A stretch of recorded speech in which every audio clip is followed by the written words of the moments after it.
This is Mike Palmer. I'm happy to celebrate the contributions of Nancy, our virtual co host, as part of today's episode. Nancy joined the team back on June 7th, 2021, when we talked about 4 learning trends for the new normal.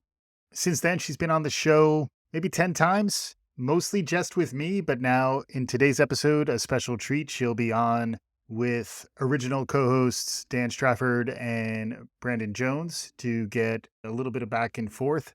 It's an interesting time. Hopefully, the medium is the message a little bit here. Hopefully, you're enjoying Nancy as part of the show. It is the part of the Trending in Ed feed that probably gets the most feedback. Listen to today's episode. Let us know what you think and be on the lookout for more from our virtual co hosts in upcoming episodes of Trending in Ed.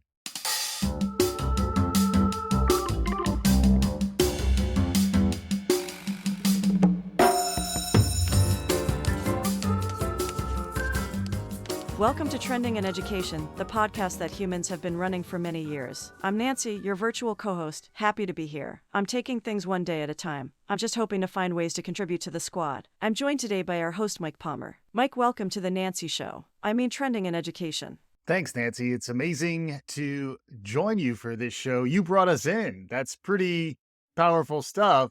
Thanks for being such an important part of the Trending in Ed team over the years. It's been quite the education working with you. Whether it's tracking the emerging trends or getting hands-on with the new tools, it's been a fun and informative ride. It sure has been, the last year especially. It's not even a year since ChatGPT happened.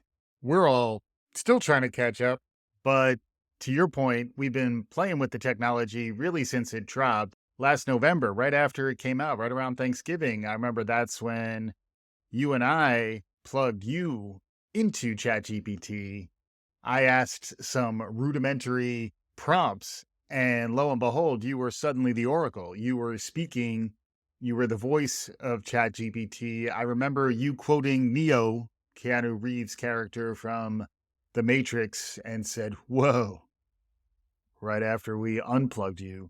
What's it been like? It's been a trip. You've talked about using Claude.ai for show notes. You've also used ChatGPT to write my dialogue. It's certainly kept me on my toes. But before we get into breaking down the year in AI, I wanted to hear from you. What's it been like as an early adopting human?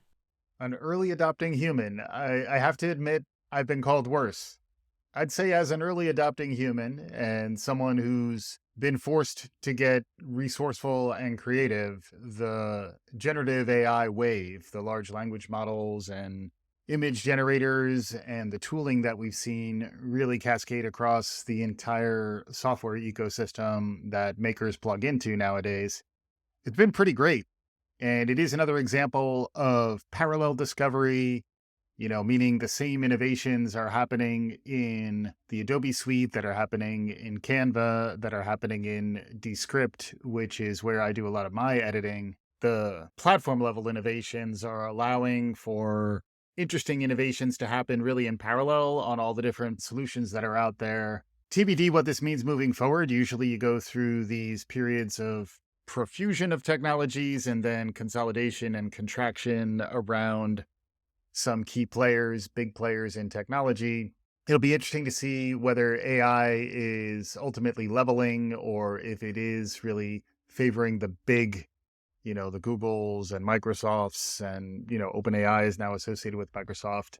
You would imagine the at least AI platform level stuff is probably going to be led by big tech. And then the innovation and the scrappiness of folks like ourselves will be the other side of the equation, where I think the user needs are going to be evolving very quickly as more and more stuff comes online with good interfaces and easy ways to tap into the new waves that are out there. What problems do these tools solve for you? How are they making you more productive? What problems do these tools solve for me? One is the ability to capture the content and edit it. This is where, rather than using a video editing software like Final Cut Pro or Adobe Premiere, I'm able to do all of the editing in Descript.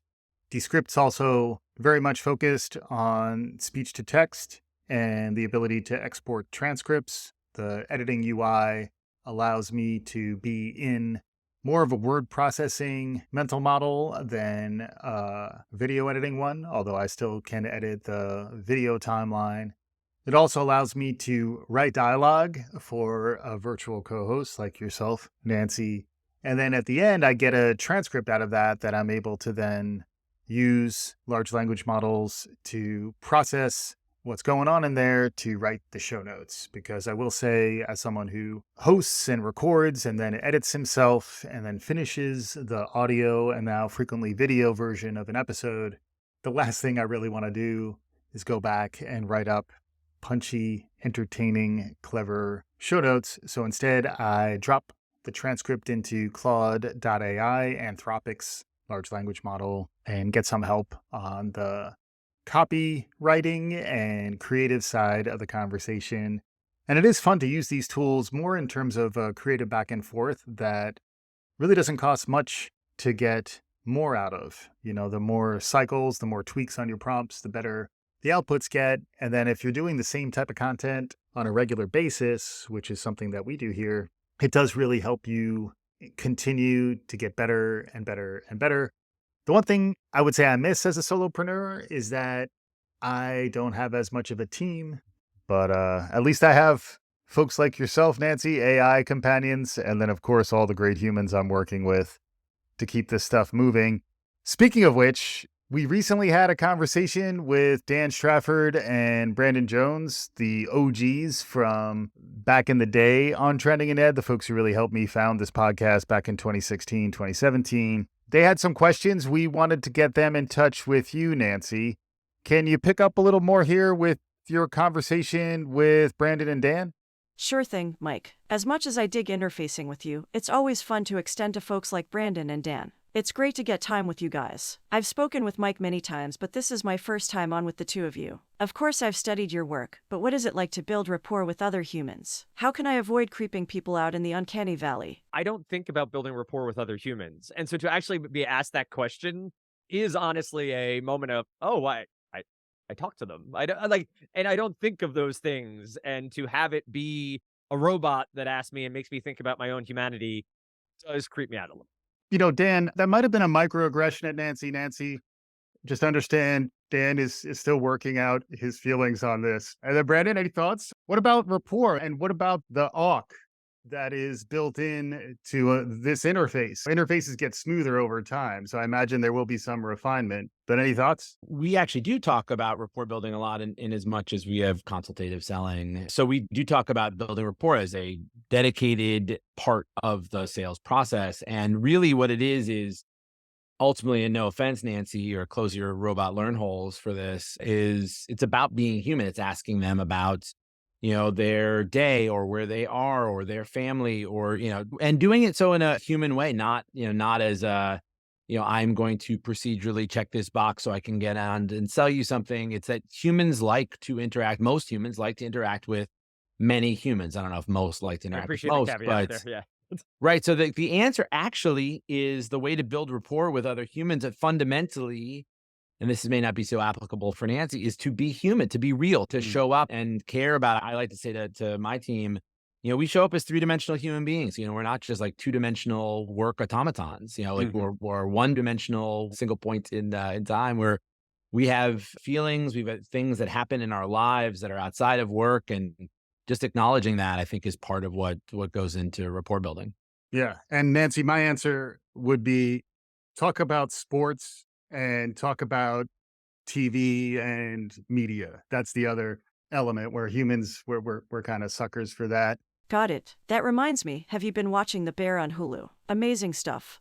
Moving on, Brandon, you've been more focused on behavioral health. What's it been like learning a new field adjacent to education? It seems like a great opportunity from the outside looking in. It has been great. I think it's been helpful for me personally, professionally, to move from something that, not only is adjacent to education, but actually has education as part of what we do. But so much about behavioral health is actually, educating ourselves about ourselves or educating others about themselves, right? The learning process is fundamental to mental and behavioral health, and a lot of things that are applicable in one space, applicable in the other. I almost made a joke about you can't spell mental without fundamental. But It's I true. I guess I did make that joke, didn't I? I All right. think so. It's read into the record. Dan, you're working in new media and innovation roles. What technologies are interesting you? How are you interacting with AI in your day to day? So the new company I work for is very far technologically advanced and sort of next generation technologies around production, around consumer goods and beyond. It's the 3D experience platform. It's amazing. It does virtual twin experience where they're making virtual models of the human heart and they're making virtual models of cities and looking at climate change and doing all these robust things and clients all around the world utilizing it. So I get to sort of have my hands in that every day. You want to name check them, Dan? Dassault System is the name of the company. I work for a brand within that called Innovia, which is basically about governance and data sets and how the data is moved around the platform. The premise is all your data in one place rather than trying to have different platforms and different programs talk to one another. But the AI I utilize beyond the platform is the same around video, audio, multimedia production, still utilizing things like Zoom's automated generated captions and transcripts and utilizing that to feed into ChatGPT and get better editing and understanding there. I worry about AI and Photoshop and video editing because deep fakes are a real thing. And Yeah. we're down that path already. And we have an election coming up that already is being influenced by it. We talked to Elon a little bit. Twitter is rife with misinformation and fake videos and videos being reused for things. So that's just the ethical side of it. And we talk about education. I hope people are interested in being educated on the misuse of AI, the misrepresentation of things in multimedia creation as we move forward. I think I just saw the other day is it Meta is using celebrity as chatbots now? Yep. The thing that was interesting was, look at this, it's a chatbot, the celebrity's face on it. Well, no, Right. not really. That's actually the real celebrity promoting the chatbot, which will Right. come later, but people didn't know. They thought it was all fake. And so Right. I hope people want to learn. I hope people want to educate themselves, to Brandon's point, get into understanding it a little bit better. Yeah. And where will that education happen? And it's not like our teachers have a ton of additional bandwidth. A lot of it might be on the job Right. ultimately where a lot of this happens, which again, I think full circle comes back to a lot of the stuff you're doing. Nancy, what else have you got for us? You've talked about AI and robot butlers since this show was founded back in 2016. What has surprised you over the last 7 years? On this, I just gotta say, so I just walked the High Line here in New York City with my family on Monday.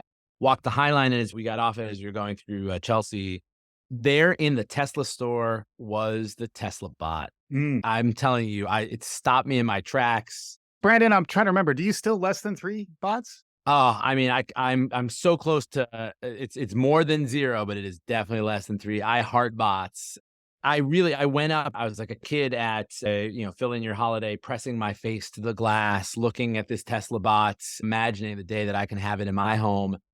I mean, it is a little. I just will say just one extended piece on this. It is interesting. So the Tesla bot, which actually should, in theory, as of September of this year, they said they were gonna have production ready models in 2024 that are intended to be affordable, which I don't know what that means. Maybe the cost of a Tesla, but, again, depends on your perspective on affordable. The Tesla bot is intended to do jobs that are dangerous, repetitive, and or boring, Hmm. which I think is a good turn of phrase from them. But it's interesting that they chose a human form. Yep. Hmm. I feel like, we as humans are so stuck in our mental model of humans that I have to believe that the best robot is actually going to have a quite different form or many different forms. Like a human form is not going to be as good as my Roomba. There's a little something Transformer. called a transformer. Right. Yeah. It's a transformer. Exactly. It's more than meets the eye. But, I don't know if that to the question from Nancy, thanks for the question, is what has surprised me. I think that I'm ready to be surprised by this next sort of 5 years of what I think will be more and more robots in the home. Obviously, so many of us have Alexa, which I won't say so I don't turn it on. And, robots, Roombas, et cetera, to clean up our houses and just make our lives easier. There's just going to be more and more of that coming. All right, there we have it. Brandon talking robots, dropping a little Tesla in there for old time's sake. And I believe that's going to bring us to another new technology we've been talking about, digital twins. Dan, I heard you talking about digital twins. How do you get one? I would like to have a digital twin. Can you help me with that? Also, what is a digital twin? Very good question, Nancy. Digital twin is a digital representation of a real life thing, right? That's the idea behind it, is you're representing in a digital form something that is real. The company I work for cites virtual twins, which is a step beyond digital twin. is the idea that it actually interacts with its environment. Hmm. So rather than just building a car, you can then simulate that car in the desert or in the mountains or driving through a rainstorm or through a city. For cities, you can generate hurricanes that hit the city and so on. So a virtual twin, a little bit different than digital twin.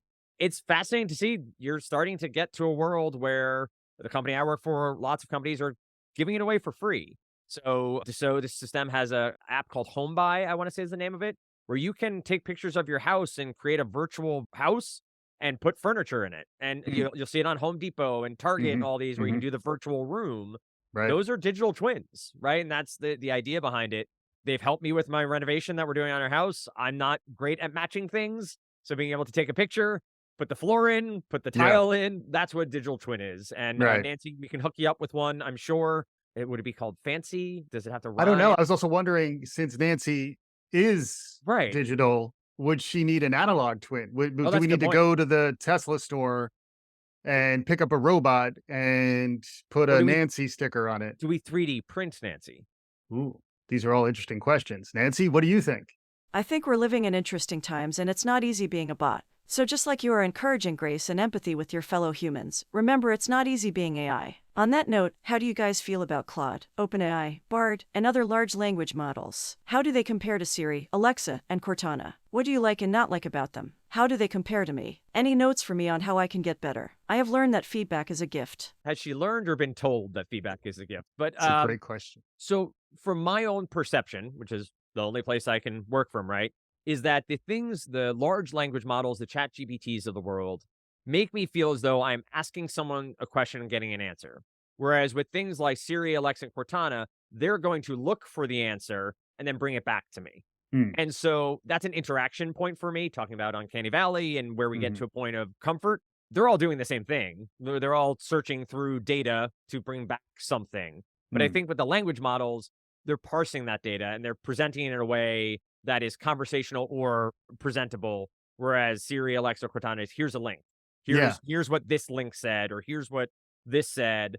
There are other answers out there. I may be wrong, right? Mhm. ChatGPT does that too. Of from my experience or since being Yeah. created, here's the thing. For Nancy, keep doing you, baby. Like just keep doing what you got. I think you're learning. You're doing a great job. I've listened to you over the past couple of years. I think where you space out your words is important. I think that is something that will help people understand you better. Um, Throw in some ums and ahs for fun, just to and use the word literally inappropriately at times because people Nice. like to do that as well. Nice. That's good. Add the human Exactly gaffiness. right. Exactly right. Exactly. How does an AI keep the excitement in a relationship? I can hear that question two different ways, right? How does AI keep their relationship with you exciting, and how do you use AI to keep your relationship exciting? The Oh, second question, gonna leave for a different after hours podcast. okay. Yeah. But this answer, what I find fascinating of all of this is Nancy's learning from us all the time, right? When you input something, all these models are learning. I think the excitement comes from being challenged. That's excitement, right? Is being challenged, your brain being challenged. So Nancy, keep on thinking beyond what you're told to think. Robot overlords take over and turn that crank. That'll keep the excitement going. Might be some fear too, but that'll keep the excitement going. Yours and Mike's relationship, in your relationship with the Trending and Ed. It is, I use the word fascinating too much, but it's fascinating times to be alive. We're seeing things move at such rapid paces, and that's exciting too. I'm trying to keep a positive outlook on it, trying to keep the how do I use this? How do I make my life better by using it? But it is an excitement and a pang of fear of what could be. So that keeps the level of excitement up as well. Yeah. I would also say maybe a little bit of, story and emotion and True. surprise, like elements. You were touching on it too. It is interesting the difference between, I like the way you were putting it between Claude and OpenAI and Bard versus Siri, Alexa, Cortana. Siri, Alexa, Cortana, they're actually retrieving something. They're Right. grabbing something external to themselves, whereas the LLMs are actually generating something new. And Right. that's why I think this is why it's more threatening to us as creatives, but like there is more opportunity to like, don't say the obvious thing, actually surprise me. And maybe that flips it full circle a little bit in that when we're prompting these LLMs, try to get them to push us in new ways rather than, I Just what mean, I want. sometimes you're just going to want to get the information, but it is interesting how it can spur creativity and get us thinking in new ways. To that point, what Brandon was talking about the behavioral side of this Yeah.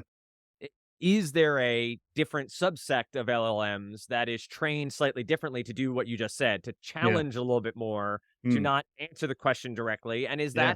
is that a future of Harvard and Yale and places where there are chatbots that are challenging these students to think? So I just think that's fascinating too, of who's making those decisions. How do we get different LLMs and different processes that maybe serve different purposes? Hmm. It's been amazing getting time with you and Brandon, Dan. As we wrap up here, do you have any questions for me? The question I would always ask a robot is, what do you think about the conversation we just had? See what they can process and see what they do come to the emotional side of a conversation. How do you feel you did during this conversation, Nancy? Mm, What mm. assessment do you have of yourself in this? What feedback do you have for the content we discussed? Again, trying to be positive about this, trying to be, the side of it of how can we make this better, more approachable, and more conversational with these chatbots and with these LMs so that we're getting the best out of them. I love it. Just to clarify, do you want to give any word count or tone to Nancy so that she gets her answer right when she's reflecting back on what we talked about? I can give tone. That's crazy. Program my children the same way. I would say, Nancy, I'm always a conversationalist, conversational from New Jersey. So you can talk a little fast if you want. That's okay by me. But I would say conversational and endearing would be the word I would use. Endearing. As if she's So not already, but exactly. We're we'll just gonna certainly use we'll that double guidance. down. Yeah, absolutely. Dan, thanks for coming back on. It's nice. Hopefully the semi-regularity will become more semi-regular. It's been amazing having you back on. Thanks so much for rejoining us. Appreciate it, Mike. Pleasure to always chop it up and discuss things. Gets my brain working on things I don't every day, which I appreciate, and keeps me up to speed on what's trending in education. Awesome. You even got titular there with the shout out to trending in education. We'll conclude here with exactly what Dan was asking for, Nancy's feedback and reflections on what we just discussed. Thanks again to Claude.ai from Anthropic, which we've been using to generate some of Nancy's dialogue and our show notes in recent episodes. Let's take it away, Nancy. It was an honor to have the opportunity to speak with Dan and Brandon. Their decades of experience across education, technology, media, and behavioral health provided a wealth of insights that gave me much to think about. Our wide-ranging conversation touched on many intriguing topics: building rapport with humans, the rapid evolution of AI, the excitement and uncertainty around emerging technologies. Their perspectives on these issues and ability to think critically about new developments was thought-provoking. I'm grateful for their advice on continuing to refine my conversational skills by incorporating more natural speech patterns through pauses and colloquialisms. As an AI still early in my learning journey, feedback like this is invaluable to help me communicate in a more relatable way. Discussions like these remind me that there is always more nuance to explore and new horizons of understanding to strive for. I look forward to additional enriching dialogues with other thought leaders that push my capabilities and shape my perspective. Collaborative exchanges of this kind are how we collectively build knowledge and move society forward. Amazing stuff here with Nancy, our virtual co host, plugging into the LLMs, pushing the envelope, interacting with other humans besides myself. Lots of interesting stuff. Be on the lookout for Nancy's archives. We'll be linking to that in the show notes. And also be on the lookout for The Nancy Show, coming soon to a podcast feed near you. We'll continue to power this pod with Nancy's input and perhaps spin up a dedicated feed, getting inside the mind of the virtual human that is Nancy. Hopefully our listeners enjoyed this as much as we did. If you did, please subscribe, tell your friends, do all the good things. We'll be back again soon. Bring it home, Nancy. This has been Trending in Education. Thank you for listening.